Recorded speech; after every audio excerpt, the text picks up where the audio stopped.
Cyber crime, அதாவது online குற்றங்கள். அப்படி ஒரு விடயத்தை தான் இங்கே நாங்கள் பார்க்க போகிறோம். எல்லாருக்கும் தேவையான ஒரு முக்கிய விடயம். இந்த உலகளாவிய ரீதியிலே அதிகரித்து வரும் ஒரு பெரிய பிரச்சனை.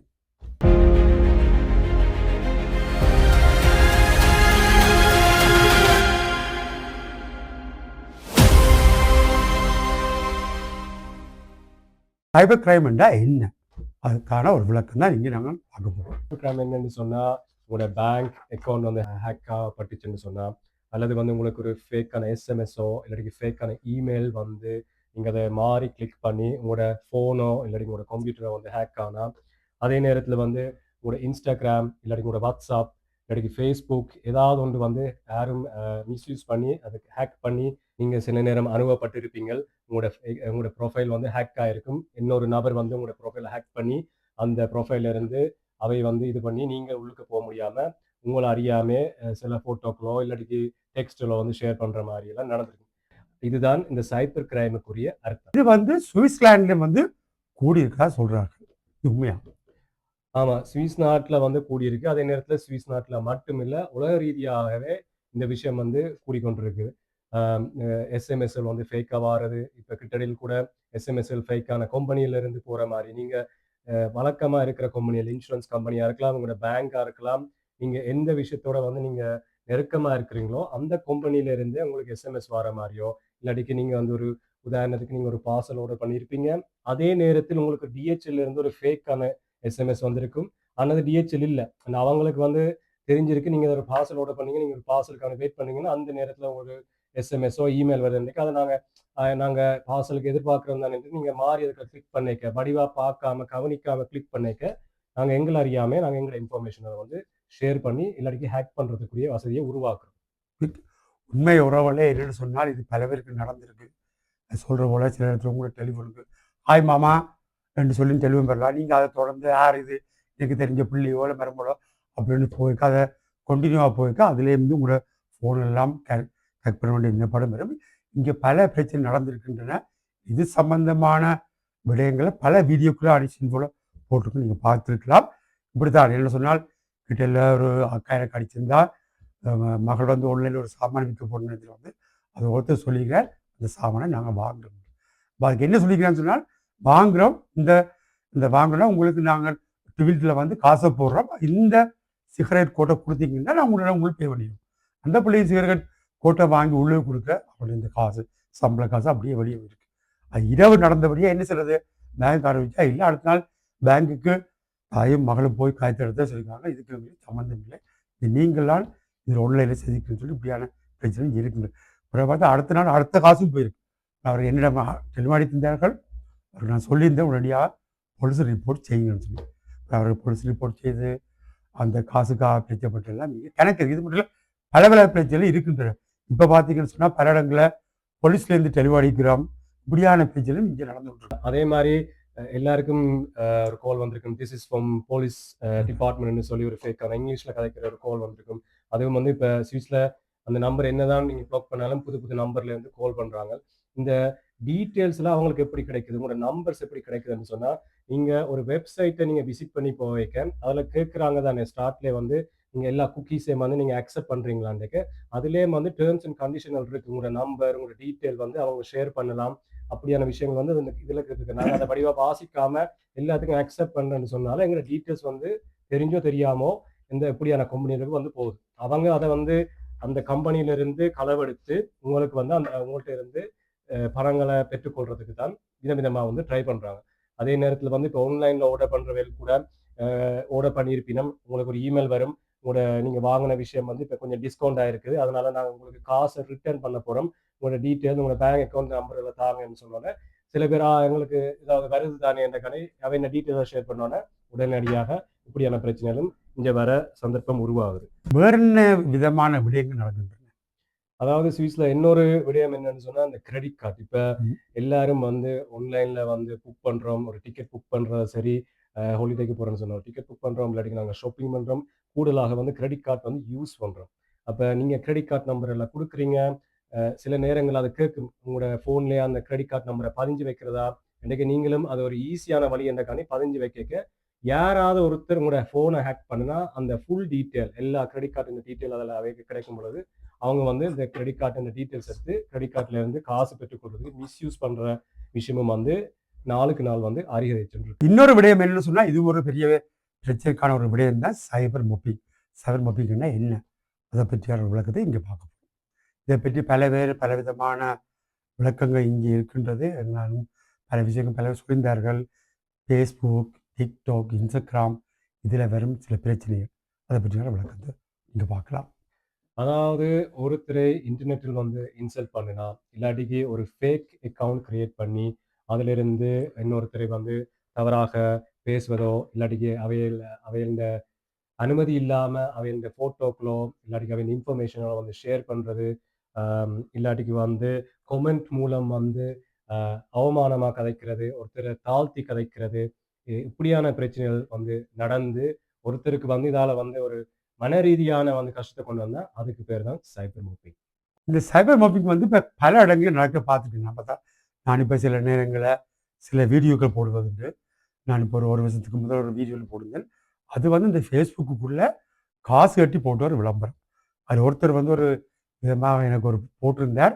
இப்போ அப்படியான விளம்பரத்துக்கு கூட நான் உடனடியாகவே அது வந்து காசு கட்டி போடுற விளம்பரங்கள் சிலதும் இங்கே இருக்கின்றது.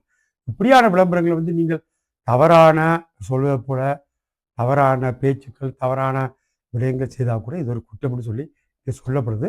அது என்ன மாதிரியான குற்றம், அது என்ன குற்றங்கள் இங்கே சுவிட்சர்லாந்து நடைமுறை இருக்கின்ற, அதை பற்றி இருக்க மக்களுக்கு சொல்லுங்க.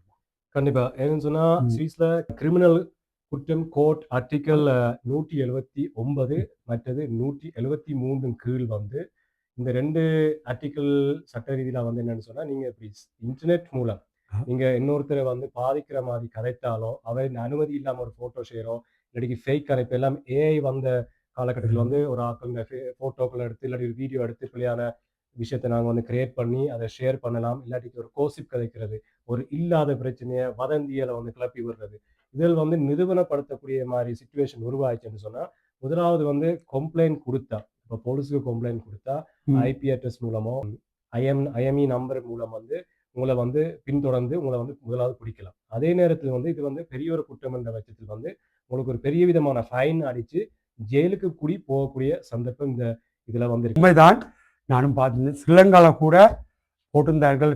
ஃபேஸ்புக், டிக்டாக், இன்ஸ்டாகிராம் மூலம் ஒரு நாட்டு தலைவரையோ அல்லது வேறு ஆட்கள் தனிப்பட்ட ஆட்களையோ இல்லாத செய்திகளை வசந்தியில் போட்டால் கூட குற்றம்னு கண்டுபிடித்தால் பெரிய குற்றம்னு சொல்லியிருக்காங்க. அது சுவிட்சர்லாண்டில் வந்து இன்னும் கூட நான் பல வீடியோக்களில் பார்த்துருந்தேன். இந்த டிக்டாக், இன்ஸ்டாகிராமில் வெவ்வேறு நாடுகளிலேருந்து பல பிரச்சனைகள், அவரை பேசுவது, இவரை பேசுவது, அந்த பெண்ணை பேசுவது, இப்படியான விடயங்கள் நான் நடந்து கொண்டிருக்கேன். இப்படியான விடயங்களுக்கு இது என்ன நடக்கும் நினைக்கிறீங்க? இப்படியான விடயங்களுக்கு சம்பந்தப்பட்டவர்கள் வந்து போலீஸ்ல கம்ப்ளைண்ட் பண்ணி கேஸ் கொடுத்தா அந்த நபரை வந்து அதான் ஒரு ஃபேக் ப்ரொஃபைல் செஞ்சு போட்டு அதில் நாங்கள் கதைக்கலாம் என்னையும் செய்யலாம்னு நினைப்பவர்களுக்கு வந்து ஒரு விஷயம் அதான் அவங்க வந்து ஐபி நம்பர் இல்லாட்டி ஐஎம்ஓ நம்பர்ல இருந்து பின்தொடர்ந்து போலீஸோ இல்லாட்டி சிபிஐயோ வந்து அவையில பின்தொடர்ந்து வந்து இது பண்ணலாம். அது வந்து என்ன கிரிமினல் கேஸ்ன்ற பொறுத்து இருக்கு. இப்போ அது எவ்வளோ பேருக்கு அது போயிருக்குது, என்ன ஷேர் ஆயிருக்குது, அது இந்த குற்ற செயல் என்னன்னு சொல்லி அது இந்த தண்டனையும் வந்து அதுக்கேற்ற மாதிரி கூடலாம். ஒரு சின்ன வட்டாரத்துக்கு அவங்க வந்து உடனடியாக வந்து ப்ளாக் பண்ணக்கூடிய மாதிரி சுச்சுவேஷன் உருவாச்சுன்னு சொன்னால் அப்பயும் உங்களுக்கு தண்டனை உண்டு. ஆனால் எவ்வளோத்துக்கு ஸ்ப்ரெட் ஆகிறோ அந்த தண்டனையும் வந்து பெருசாகக்கூடிய சந்தர்ப்பங்கள் இங்கே உருவாகுது. ஒரு ஒரு எக்ஸாம்பிள் நான் சொன்னா கூட ஜனநாயகன் படம் வந்து இலீகலாக வந்து ரிலீஸ் ஆனது. அதை கூட நிறைய பேர் வீடியோக்கள் போட்டிருந்தாங்க. இதை வந்து ஷேர் பண்ணாதீங்க, ஸ்ப்ளிட் பண்ணாதீங்க. இதில் வந்து நீங்க ஷேர் பண்ணீங்கன்னு சொன்னா நீங்களும் தான் இந்த வந்து குற்ற செயல்ல வந்து நீங்களும் வந்து ஈடுபடுறீங்க. அப்ப ஒருத்தன் அந்த போடுற ஒரு ஆள் மட்டும்தான் குற்ற செயல் இல்லை, அதை நீங்க பார்க்குற ஆட்களும் சரி, அதை நீங்க தொடர்ந்து இன்னொரு ஆட்களுக்கு அதை அனுப்பிக்க நீங்களும் அந்த குற்றத்துக்குள்ள வந்து உள்ளுக்க போறீங்க. அப்ப அதனால வந்து முக்கியமான விஷயம் இப்படியான விஷயங்களை வந்து உங்களுக்கு தெரியாத விஷயங்கள், ஃபேக்கான விஷயங்கள்னு உங்களுக்கு தெரிஞ்சா அதில் தயவு செஞ்சு பார்க்காதீங்க, அதுக்கு சப்போர்ட் பண்ணாதீங்க, அதில் ஷேர் பண்ணாதீங்க.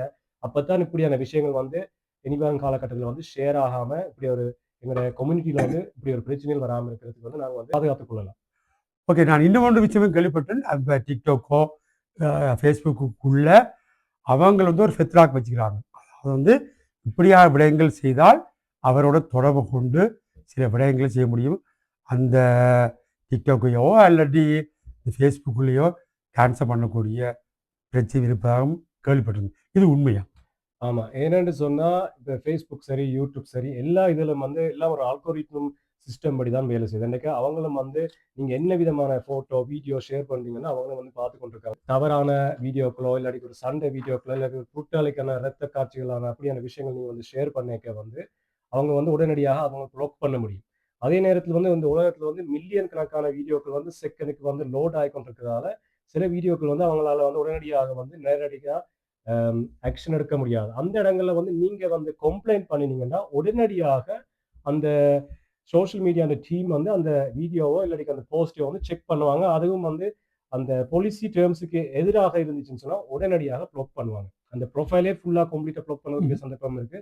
இல்லாட்டிக்கு வந்து அந்த விஷயத்த வந்து அழிக்கக்கூடிய சந்தர்ப்பமும் இருக்கு. அது ஒவ்வொரு சிச்சுவேஷன பொறுத்து என்ன விடயம் என்றத பொறுத்து தான் இருக்கு. இது எல்லா நாடுகளிலும் இந்த சட்டங்கள் இருக்கின்றன. நீங்கள் இத சட்டங்களை நீங்க பார்க்கலாம், அறிந்து கொள்ளலாம். எங்க போய் எப்ப யாரிடம் போய் முறையிடுவது, நீங்க சொன்ன போல போலீஸ்லயோ அப்படியான விடயங்கள முறையீடு செய்யக்கூடிய விடயங்களும் இருக்கின்றது. இப்ப இந்த கேள்வி என்ன சொன்னால், ஏன் வெளிநாட்டை பொறுத்தவரை ஒவ்வொருத்தருக்கும் வேலை இருக்கு. காலையில வேலைக்கு போனா பின்னேரம் வேலை முடிஞ்சா 8 மணி அதுக்கு பிறகு கொஞ்ச நேரம் இந்த அ யூடியூப்ல அந்த இந்த மீடியாக்கள பார்க்கலாம். ஓகே, பிரச்சனை. ஆனா, இதுல சில பேரை பார்த்தா இதிலேயே மூழ்கி இருந்து இப்படியான பிரச்சனை ஏன் வளர்க்க வேண்டும்? அது எனக்கு ஒரு புரியாத ஒரு விடயம்தான். ஏன் அவர்கள் இப்படியான விடயங்கள் செய்கிறார்கள்? என்ன காரணம்? இதுவும் ஒரு விதமான ஒரு போதை தான். ஓகே. இப்ப ஒருத்தர் எப்படி ஒரு ஆல்கஹாலுக்கோ, இல்லாட்டி வேறொரு விடயத்தில் வந்து போதையாக அது அந்த போதைக்கு அடிமையாகினமோ, அதே மாதிரி தான் சோசியல் மீடியாவும். சோசியல் மீடியா என்றது வந்து பிரெயினுக்கு நீங்க அந்த வீடியோக்கள பார்க்க இப்ப நீங்க பார்த்தீங்கன்னா, அந்த ஷார்ட்ஸ் வீடியோக்களோ, ரீல்ஸ் வீடியோக்களோ எல்லாம் வந்து ஷார்ட்டா தான் இருக்கு. இன்றைக்கு நீங்க தட்டிக் கொண்டு போய் நீங்க நினைக்கிறீங்க, அது கொஞ்சம் வீடியோ தானே பார்க்குறோமேன்ட்டு, உங்கள அறியாம 2 மாத்திரம், 3 மாத்திரம் வீடியோக்கள பார்த்துக் கொண்டிருக்கிறீங்க. ம். அதே நேரத்துல வந்து இந்த சோசியல் மீடியா உங்கள வச்சு தான் பணம் சம்பாதிக்கிறார்கள். அதே மாதிரி நீங்க தெரிஞ்சு கொள்ளணும். நீங்க பார்க்கிறதால அந்த கம்பெனியும் வளருது. இந்த இந்த சிஸ்டமே வந்து இருக்குது. அன்னைக்கு அவங்க வந்து அதுக்கேற்ற மாரி நீங்க எந்த வீடியோக்கள பார்க்குறீங்க. அப்ப அதுக்கேற்ற மாரி கன்டென்ட்கள வந்து அந்த அல்கோரிதம் வந்து உங்களுக்கு தந்து கொண்டே இருக்கும். அப்ப அந்த வீடியோ நீங்க பார்த்தீங்கன்னா, உங்களோட இன்ட்ரெஸ்ட்ட புரிஞ்சுகொண்டு, உங்களுக்கு ஆட்டோமேட்டிக்காவே நாளைக்கு நீங்க ஃபோன பார்க்கையில உங்களுக்கு விருப்பமான, இல்ல நீங்க நேத்து கதைச்ச, பேசின விஷயங்கள் வந்து இப்ப எல்லாம் வந்து ஃபோனில் வந்து இன்டிரெக்ட்டா வந்து நீங்க கதைக்கிறத வந்து பின்னுக்கு பேக்கிரவுண்ட்ல கேட்டுக்கொண்டிருக்குது. அப்ப நீங்க ஒரு விஷயத்த தேடைக்கோ, இல்ல கதைக்கோ ஆட்டோமேட்டிக்கா நீங்க Googleல சர்ச் பண்ணாலும் அந்த விஷயம் வருது. இல்லாட்டி நீங்க YouTube போனா அதோட விளம்பரம் வருது. இதுக்கு காரணம் வந்து மார்க்கெட்டிங் சிஸ்டம். அதுல ஃபுல் பேக்கிரவுண்ட் வந்து ஓடிக்கொண்டிருக்கிற பட்சத்தில தான் இது இருக்குது. மற்றது வந்து அதான் இதுக்கு உங்களுக்கு தெரிஞ்சுச்சுன்னு சொன்னா, நீங்க உங்களோட ஃபோன்லயே கூடுதலான பேருக்கு வந்து ஃபோன்ல கிழமையில ஒருக்கா வீக்லி அப்டேட்ன்னு சொல்லி ஃபோன்ல ஒரு மெசேஜ் பண்ணும். நீங்க எவ்வளவு நாள் ஃபோன்ல இருக்கிறீங்க? கூட இருந்திருக்கிறீங்களா? அந்த இருந்த மாத்திரத்துல வந்து எந்தெந்த ஆப்ஸ் பாவிச்சிருக்கீங்க? எவ்வளோ வீடியோக்கள் பார்த்திருக்கிறீங்கன்னு சொல்லி அது தருது. அப்ப அது உங்களுக்கு ஒரு அலர்ட் மாரி நீங்க செட் பண்ணிக்கொள்ளலாம். உங்களோட ஃபோன்லயே செட் பண்ணிக்கொள்ளலாம். ஒரு டைமுக்கு மேல நீங்க பார்த்தா அது ஆட்டோமேட்டிக்கா ஒர்க் பண்ற மாரி, பிரேக் எடுக்கிற சொல்ற மாரி, அப்படியான செட்டிங் எல்லாம் இப்ப இப்ப இருக்க காலகட்டத்துல வந்து ஃபோன்களுக்கு வந்துட்டு, இந்த செட்டிங்கள வந்து கண்டிப்பா யூஸுக்கு கொண்டு வாங்க. நீங்க வந்து ஒரு லிமிட்டடா மற்றது முக்கியமான விஷயம் என்னன்னு சொன்னா, நல்ல விடயங்கள் இப்படியான தேவையில்லாத விடயங்கள் போறதால நல்ல விடயங்கள் இந்த சோசியல் மீடியால வந்து போறது வந்து குறையுது. என்னன்னு சொன்னா, எல்லாம் இந்த நெகட்டிவான வீடியோக்கள எல்லாரும் வந்து ஷேர் பண்றது கூடயாக, அத மக்கள் விரும்பி பார்க்கிறதால வந்து, நல்ல விடயங்கள் வந்து கீழ போகுது. நல்ல விடயங்கள பாருங்க. நல்ல விடயங்கள ஷேர் பண்ணுங்க.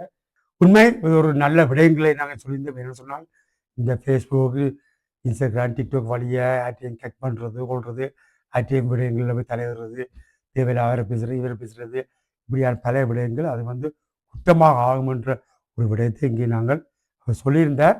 ஆகவே உறவுகளே, இந்த விடயங்களை பரிசீலனை செய்யுங்க.